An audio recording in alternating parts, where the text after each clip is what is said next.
going on, guys? Welcome back to RC Every Day. Back in the scale garage. I am freezing. Luckily it was warm last night when I got home after the drive across the country and the ice apocalypse again for 2024.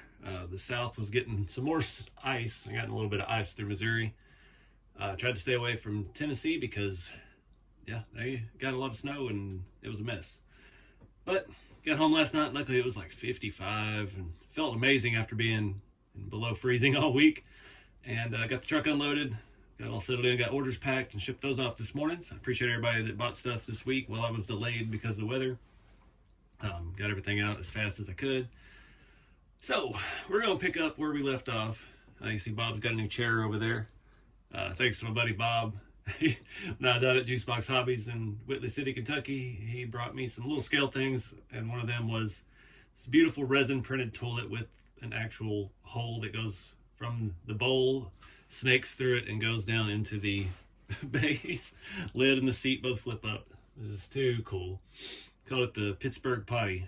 I ran across that on TikTok the other day. I'd never heard of that, having a random bathroom situation in a basement or stuff like that. It's kind of neat. So we'll save that for our next scale garage build, and we may have to put in a little shower area and a sink in that toilet. But anyways, we're back on the TF2 4Runner. So we didn't get very far on the first video.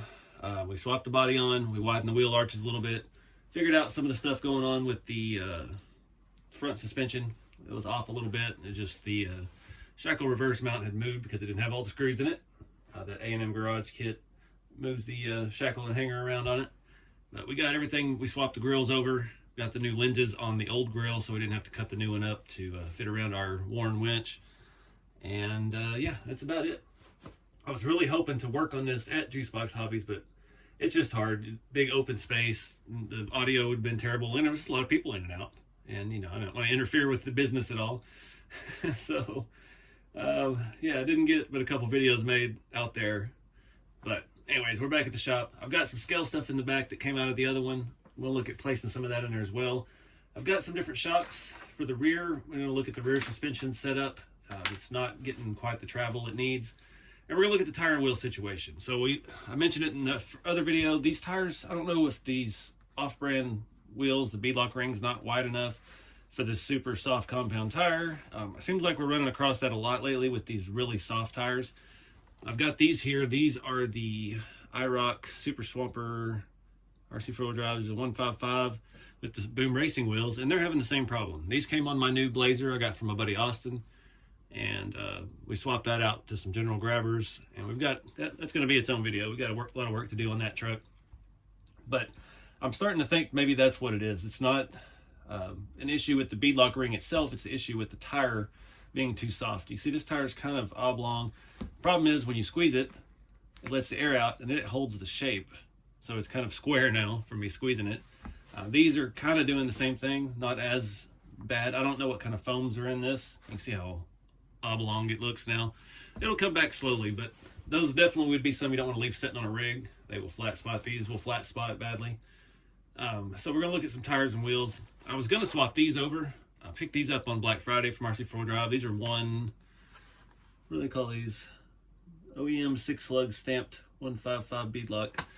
They had these on sale. I think these were like $15 a set or $18. Really good deal. So I picked up a white set and a black set. They're similar to what's on there, but these are tighter spokes, smaller spokes, I guess. So that's an option we've got. And also I picked up another set of the black Boom Racing wheels. And I've got the front with the hubs in the back. These, I know a lot of people run these on their Chevys. I have some on the Chevy now. I've run them on my Chevys before. These were originally designed for like the FJ40 bodies. There's 155 Yoda LC Classic. They have front and rears. But they do kind of look like the stock GM hubcaps as well. And it's neat having the hubs built in it.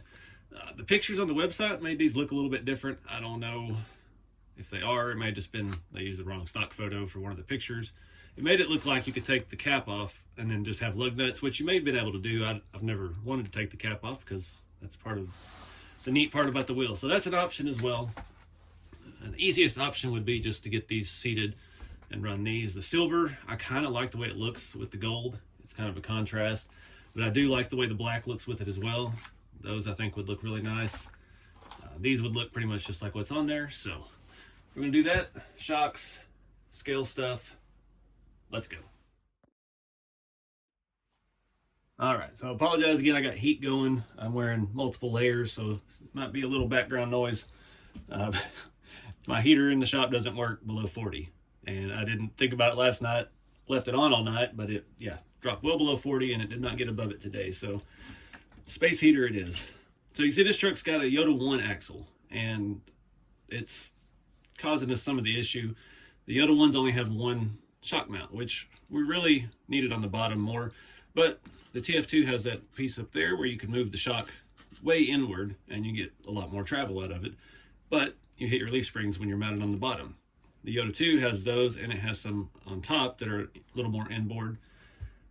This truck looks like it used to have an anti-wrap bar on it. It does have 3 full leaves. They're good and broken in. Like I said, I bought this truck very used, as you can tell by that rear diff. And yeah, she's been through some owners. But these leaf springs are super soft, broken in. Even the leaf springs are scratched up and rusting. It's got O-ring mod. It's got the mounts for the anti-wrap bar, which I didn't come with when I got it. And these shocks have some weird ends on them and things that I've not really seen before. But it always worked. I took that rear bumper off so you could get in here a little easier. That CC hand bumper comes off with 2 screws. It's really nice. And yeah, so I'm going to take these shocks off. I've got other options. I don't love these. These are the old scale shocks. These are the super scale shocks, a little bit smaller diameter, a little bit better looking. I think the ones that I was hoping would work are pretty much the same. These have been greased in the past and they're not in the greatest of shape, but they actually have a lot more resistance than this, which might help keep this thing level on the trail. But, all right, I guess you zoomed in a little bit. This didn't need a whole lot. It just needs a little bit more flex. I really don't want to rob any axles right now. I love the Yoda 2s. This has a Yoda 2 on the front. I replaced that shortly after I got this rig and snapped a dog bone off the end. Yoda 2 has a much better steering knuckle design. It has a little bit more caster built in and a little bit beefier spindle assembly, knuckle steering link, that whole thing. Yoda 1s on the rear, not a whole lot of difference other than the look. Again, these are all one piece with the pumpkin and everything comes out. The Yoda 2s have a cover that comes off the back. It's a 2-piece body just like this. I'm sorry. Yeah, this is a 2-piece. It's been a while since I've been in one. But part of the problem that was limiting with this is they have the shocks upside down. I'm sure to keep whatever they had in them. But you're fighting the body of the shock here against the leaf spring. So when it compresses, you couldn't use all of the mounts here. So now we just got the shaft, and we can reach all the way to the middle, and we're not going to have any hitting issues, I don't believe. So I'm going to go ahead and do the full swap and yeah, give you a better look at what it's going to do. Did want to touch on this while we're here. They put these regular washers on here. You run into it sometimes with these super scale shocks. You can see the ball retaining ring in there. It's brass. It's pressed in. I've gotten, because I buy a lot of used TF2s, I always end up with a used one to start a build with. Those come loose and come out. So if you have a washer on there, it'll keep it in check. That one probably won't do much because it's actually on, well, it's on both sides. But that's why they did what they did there. So there's all these little things. I think these shocks will work out a little better being a little bit stiffer. That grease feels pretty sticky, I guess we'll call it. The shaft doesn't feel good. It doesn't look good. But when I compress it, it fights me. And it doesn't automatically push back out because we've got the springs out. And I think it's going to work good for actual dampening, not just for flex and angle. It's going to actually give us a little resistance. So got the bottoms done. Flip it over here, and we got to pull the fuel cell off. Forgot about that. I am not a big fan of the wiring situation on this truck still. I'll show you more of that in a minute. It's kind of a train wreck. We got the winch controller, we've got the lights, which each have their separate wiring, and the ESC is way out in the back, and yeah, it's just a mess. So this would definitely be a candidate for a future 2-in-1 motor swap.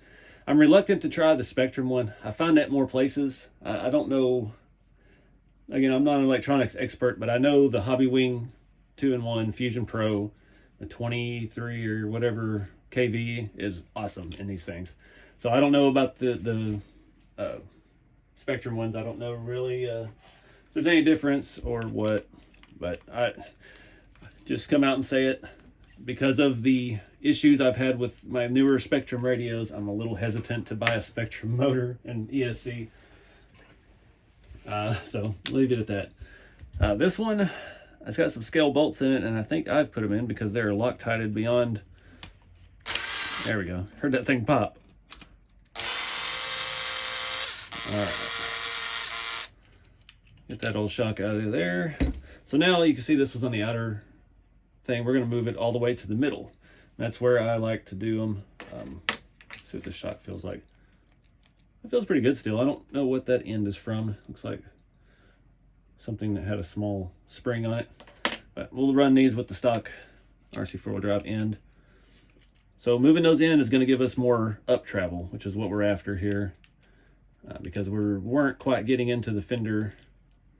You know, I like to get it right on that ragged edge of rubbing the tire all in the inner fender. All right, I went ahead and removed those anti-wrap bar brackets. The shock was hitting it a little bit under all the newfound compression we got. I think our O-ring mod the ship has sailed because those O-rings are pretty toast to start with, but I left them in there for all intents and purposes. That explains why this was spaced further out at the top too. I was trying to clear those. You can see if we go straight down, the shock bodies are still hitting the leaf spring. But if we, let's see if I can get this where you can see it, if we flex one side, it'll clear, or the other. So we're not going to get a whole lot of squat, but we're going to get more articulation from left to right. So it's still an improvement. I don't really think there's a way around that right now. That one's loose. Nice. Glad we checked that. Should be enough Loctite on that to hold still for the rest of eternity. So we'll mark that one off the list. I'll put the fuel cell back on before I forget. So it does look cool when you look underneath and have a fuel cell. We'll go ahead and throw the CC hand bumper back on, and we'll take a look at this front again because it is leaning down to the driver's side a little bit. All right, looking at the front, I think I found the culprit. I thought it was just this metal edge catching the leaf spring when it bends. That's part of it. I loosen these up a little more, but what we're hearing is actually this bolt just flopping around. It's a little bit small, it seems, for the hole, and it's obviously a lot small for the leaf spring eyelet, which is probably stretched out and worn pretty well. But everything's still jiving good, so I think we're going to leave it at that. The shocks have a little bit of play in them. Their ends are worn out, just like we were talking about on the rears. But yeah, the lean, I think, is just where that was hanging. So I've got it loose enough now where I can turn those bolts by hand. Again, we're just, you know, we got a bunch of aftermarket stuff mixed in, and yeah, I didn't install that originally. So someone, I think, commented on the last video and said that there is supposed to be a screw in the front. It's just supposed to be a standard M3. This one is a larger size. I don't know why. The chassis has been drilled out apparently. So yeah, just comes with the territory when you buy a used truck. But you can see the Yoda 2, it's gotten a fair amount of use. Got all the linkage and stuff tight and close to the leaf springs. Our angles and stuff are all very good. Is that servo? Yeah, that servo is spaced out about 3 millimeters down, so the horn is flush pretty much with the servo mount, and everything is pretty tight, but it's the way to do it. Keep it all nice and compact. The screws are a little long on the leaf springs, but oh well. And looks like we only got 2 leaves out here. I think I put a third on the back. If I remember right, way back when, I put a third on the back when I had a roof rack and a bunch of stuff on it. But then when we put the CC hand bumper on, it's metal, spare tire, and I've always run the hardtop, so it balanced out pretty good on this chassis with this body. So let's look at some tires now. I think that's where we're at. It's time to play mix and match with the tires.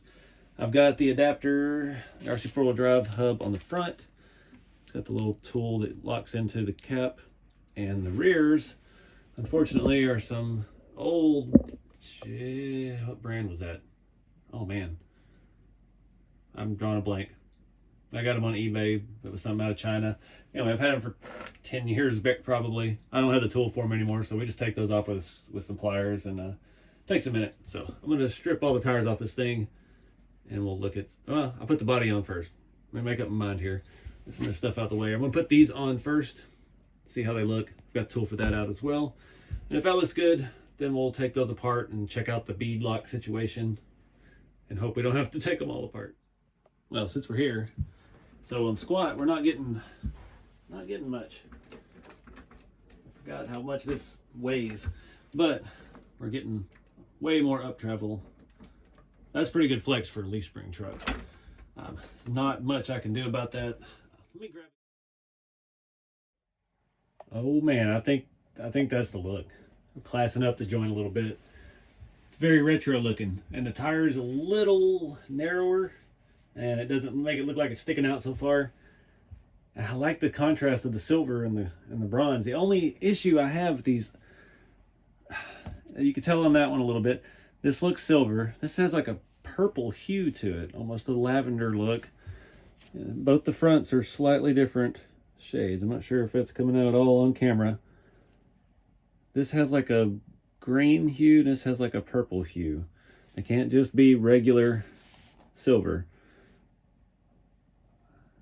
I can see it, but I don't know if it's coming out on camera.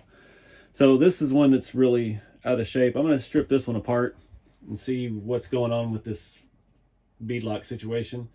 The rears seem like they're the worst. The fronts seem pretty good. This one doesn't have any signs of it not setting the bead. I think it's just this soft tire. That's really what I think it is. Short of going through, I've got a bunch of other bead lock rings, like for the wagon wheels and things like that. Maybe we can find one a little bit thicker and a little bit wider, I mean, to wedge in there. So that's something to look into. And I remember that when RC4 Drive started really getting all the different kind of wheels and stuff, they had a thing at the bottom of the page that showed a tire fitment guide. Showed you which ones would work with the bead locks that they sold. And, you know, we're mixing and matching brands things now. So maybe if we throw an RC4 Drive bead lock ring in the boom wheel, it'll hold the RC4 Drive tire better. Something to think about. So let me do some digging, pull one of these apart and see what we're working with. Don't mind me taking a couple steps back. I don't know what was going on. I knew I was missing something. This rear suspension is just blowing my mind. It's been so long since I've worked on my TF2s. They've all been kind of dialed in forever. And yeah, I looked at the Blazer and I'm like, oh, we just need to move these out one hole. And that'll allow it to clear the spring a lot better. We'll see how much better. I lost my tool for that. There it is. So I already took all this back off. It's like I gotta go back before we go forward. I already got one tire half torn apart. I hate doing things twice, but I also want to make this the best we can. So I was looking at how much up travel I was getting, and it wasn't much. I'm like, wait a minute, that makes sense. So we should gain a little bit of both doing it this way. Let's see. And find that compromise of shock position. So we still gained a lot of clearance by flipping the shock, and I still think these gooier shocks, I guess we'll call them, are going to work better than the other ones. They were a little too flat. All right, we're still hitting, but not as bad. Still getting tons of up travel side to side. We might be able to go one more in. Yeah, let's try that. So we were on the outermost hole when we started. We're going to try every hole till we get it right. Or they tell us to leave. It's like a golf course. Now what I'm worried about is it getting in the frame, but the frame rail is notched for the shocks right there, so giving us a little bit of allowance. Come on. I just don't want the back end to start sticking up higher. We might have to pull one of them leaf springs out. But since we don't have springs in the shocks, it really shouldn't do that. Come on. Well, I put so much Loctite on this in the past. Looks like the inside of that hole is corroded. There it is. So it's barely hitting all the way down. We've got way more up travel. All right, now we're looking good. All right, fast forward back in time to where we left off. Welcome back to Beadlock Ring-a-Palooza here. bad news. The ones that are on it are the whitest ones I found. And they are original. They got the Boom logo on it. I have one, somehow, RC four-wheel drive one that is almost as wide. I have two RC four-wheel drive ones that are narrower and thicker. And then I have four more Boom ones that are way narrower. Go figure. No clue. And I checked the new Boom wheels, same thing as what we've got. I checked some other Boom 155s that I forgot I had for years and years, and they actually have a skinnier, shiny one. They don't have this black finished one with their logo. So, the conclusion I've come to is we're just going to put this back together and hope it sets the bead better, because I really like the way this tire and wheel look. I like the skinnier tire and the vintage looking wheel. Even though the coloring's off, it don't matter. It's all going to be so dirty before long anyway. I don't know if I'm going to be able to get out and drive in this video because it is like 20 degrees and the north wind is blowing very fast. I'm having to wear coveralls and 3 layers just in being here in the studio. So we may have to get a couple of these TF2 videos, get the new Blazer up and together, and take them somewhere cool for a test drive. We've got a lot to sort out on that one too. That'll probably be the next video, unless something else has already come out that I can't talk about. Or maybe I can. Maybe it's out. I don't know. I don't have it yet when I'm filming this, so we'll see. Could be months. Who knows? So I'm going to put all this back together. We're just going to run with the rings it had. I'm going to try really hard to get these to bite. These are a super thin tire. And Austin told me these came on that Blazer, that these were used when he got them. And he put different foams in them, put them on these wheels, and he said he had issues with the sidewalls. And I think that's just this compound. These are such a soft tire. You see that back one is already flat just from sitting. And those foams in them feel very stout, so they're going to be a good crawling tire. I just got to get the wheel to stay on. So I really don't like taking bead locks apart, but I'm going to have to take that back one apart because, like I said, the rears looked the worst. They didn't seat well. The fronts look fine. And yeah, glad we fixed the rear suspension. Show you that while we're here. Now we get much better droop and still get tons of up travel, just enough to get into the fender. That's how I like it. I'm gonna pull that tire off anyway. So I'm gonna do all this stuff with some music on so I don't go crazy doing beadlock rings. All right, interrupt this program with a Trailfinder tech tip brought to you by this camera. Hexes. So a lot of thought has to go into the offset. A lot of the wheels have different offsets. Like I talked about on the square bodies, on the TF2s, the element wheels have more offset. Tire sticks out further. Fits perfect on the K10 and the Blazer. So 4Runner's narrower, Yoda's narrower. Most of the wheels are designed for a narrower truck. So on my, like we did the blue Scottsdale, put it on a different chassis, put some wider hexes on there. You can't go too far because the thread and getting the nylon and get the tire to actually stay on. But you can go the other way, and there are narrower hexes. I hate to use some eBay Tamiya blue ones, but these are 5mm. The ones on here are about 6, and it's got this big lip. These are just kind of the stock RC four-wheel drives. It may not seem like much, but it's going to tuck the tire in just a little bit more. It's going to make it look that much different. Trying to remember, I think I've seen some 4mm ones before. 4mm RC4 drive used to have those. I can't remember what rig it was. It might have been the old Bruiser clone truck they did back in the mid 2000s, early 2008, somewhere around there. It came with regular hexes and wide hexes, or narrow hexes, and you used to be able to pick them up on eBay all the time. They looked just like the other ones. They were just narrower. That one's pretty close to the same as well. Just about 1mm more. So we're going to run the blue ones on this, try and tuck everything in a little bit tighter. Because like I said, it's just the little things like that. It may make it where somebody looks at your rig and be like, man, that looks really scale. Or they're like, man, those tires stick out a little bit. 1 or 2 millimeters can make a difference. Somebody's got an eye for it. It bugs me because I can see it. But yeah, these are cheap on eBay, and you won't be able to see that blue inside of there. One thing I was going to say, these bead locks are easy to do. 5 screws. You don't need long screws to get the halves started going together. You just hold it on there nice and tight. Hold around the outside edge. I guess I can show you the big picture here. Hold it around like that. get one started. I run it down with the drill, get one opposite of it, get it all the way tight, getting that one all the way tight. And when you let go, you shouldn't have any of the edge showing like we do on the front now. Dang it. These tires are just too soft. There we go. It's still gonna work. Not as well. Actually, that's the one I didn't do. I don't even know which one I did now. That's the one I did. Okay, that's the one that looks better. I got them mixed up because I took the, yeah, that one's still squared. That one's got air in it. That's the one I was going to do next. All right, crisis diverted. Back to work, swapping hexes, narrow offset, make it look more scale. End of rant. All right, guys, I am digging this. I've been down on this truck for a while, ever since my first year at Beat the Creek 2 years ago, and it fell at the barn.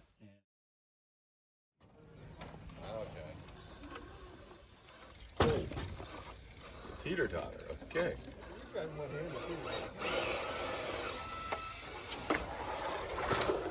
Oh! Oh! Cracked the body all up.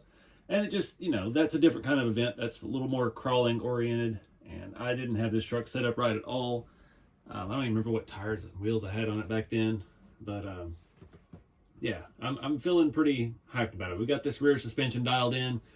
I'm loving the look of it. Look at how much flex we're in. This has 3 leaves on the back. That's insane. I mean, it's not going to be a crawler. I'm not going to be out, you know, running with the new SEX10s and things, but it's going to be pretty capable for a leaf truck. We got all that. I forgot the brand name now. That stuff. It's really good underneath the skid plate and the shackle reversal kit. I know I've already said it in the video, but it's been one of them days, guys. I'm still fatigued from driving 10 hours yesterday. But anyway, I'm digging this thing. I like it. I like the new look of the body. I'm not going to paint the interior. I'm leave it black. This is going to be hopefully like my Blue Blazer, where it's going to be more of a driver. Not focused so much on the scale, but you know, I even thought about selling this at one point because I was so bummed out with it. I mean, we've got A&M Garage. That's what it was. A&M Garage skid front thing. It's got Holmes Hobby motor, 1080. Not the highest in electronics, but got a lot of money in this. We got the CC hand front and rear bumpers. We got the big Warren winch. Yeah, I mean, these wheels are $50 a pair, pretty much. Well, maybe not. I don't remember. I just bought some right before the trip, and I've already forgotten what they cost. I guess that's good. But lots and lots of money in it, and it's hard to let a rig go because, you know, it may have $1,200 in it. And nobody's going to buy a used TF2 for $1,200. Doesn't matter who owned it or anything like that. So, yeah, I mean, I love that look. This is kind of the look I would like if I had built one of these in real life. Just a mild lift, some good tires and wheels, bumpers, and just kind of equipped, ready to go. You got more going on underneath than what it shows. It doesn't look like a hardcore crawler, but it's something probably reliable enough you could drive it across the country, even for an old truck. I like to put too much story time into my rigs. But one thing we don't have still, we need to get us one of those engine things. I wonder if those will work with the Jalon 2 hoops. They have those SR5 or the 22RE engine trays to go in here. And I don't know. I'll have to do some research on that and see if that will fit. Because I know it bolts to the motor mount, but I don't know if it'll clear those shock hoops. Because that's to me one of the most key features and upgrades you can do to a TF2. Just right out of the box is put those Jalon 2 shock hoops. And I actually want to talk about that. I bought some for the Blazer on Amazon because I couldn't find them in stock anywhere else. And yeah, I didn't read every single word of the description, but it said RC4wd drive Jalon 2 shock hoops. Dicks. Copyright. Make joy happen for RC. Yeah, some off-brand ones for Jalon 2 front shock hoops. And some stuff in Chinese. I was kind of surprised about that. I don't know how that all works with legal teams, but yeah, that's the nature of the hobby, unfortunately, this day and age. But they'll do the job, I guess. I just needed them quick. I had ordered them from the hotel night before last, so they'd be here today after I got home last night. And yeah, run out of time today running errands. But at least I got this video made. But real quick before we go, I'm going to throw some of this scale stuff back in. I've got this backpack. I don't even remember what this came from. I had it just stuck over the back of the seat. I'm going to stick a little cooler in a box in there, and I've got my winch controller. I'm not going to put that in there since one of the neat mods I did on my old body was I made the window in the back look like it was half rolled down. The 4Runner's the back glass rolled down into the tailgate, and it was completely out of the way, and it rattled like nobody's business all the time. We had one of these when I was in high school. My dad thought it was a good idea to daily drive something that didn't run that well. It'd burn a starter about every month. Never figured out why. But yeah, I made that cool window mod, so it was easy to get in and out of the back. And this one, I swear that used to open on those. I don't remember. It's been so long since we did that first tan body. But this glass on the back of this does not open, so we'd have to take it out from the inside. And not sure I'm ready to do that. I want to do the tailgate mod again, but I'm not ready to cut into this brand new body. I want to get some miles on this truck, get some rock rash and things. So I'm going to take the top off, and we'll throw some scale stuff in there and figure out how to attach it. And yeah, then we'll wrap this video up. All right, guys, I got the top off, just the 4 little screws. Put my backpack back on the back of the seat. It was already tied around for the headrest. I just had tape on it still. That's where it was on the other body. Different cooler. I did have a cooler bungeed in the back seat. It was the RC4 drive one. Is a little bit bigger. This is the old Pro line one. I like the size of that. And just one of these little cheap Amazon bins. I checked the other body, and it did not. The glass glued in the back. I guess I was mixing it up with the Blazer, because the Blazer flips open, and then again, in real life, it rolls down into the thing as well, the tailgate. So I did go ahead and remove the glass. It was glued in pretty well. Cracked a little bit on one side, but eventually, well, I'll do it again. There's a video on YouTube of me doing it. We'll have to probably make our own window again. That's probably why I didn't use the glass before, because it had glue residue all over it. But you cut a slit in here with the Dremel, and you cut glass down, and you just have it where it's sticking up crooked a little bit or something. Looks like the window came off the tracks like they do sometimes. But yeah, that's a thing for another video. I am thinking about doing interior eventually too. We'll see how this thing performs. I'm starting to like it again.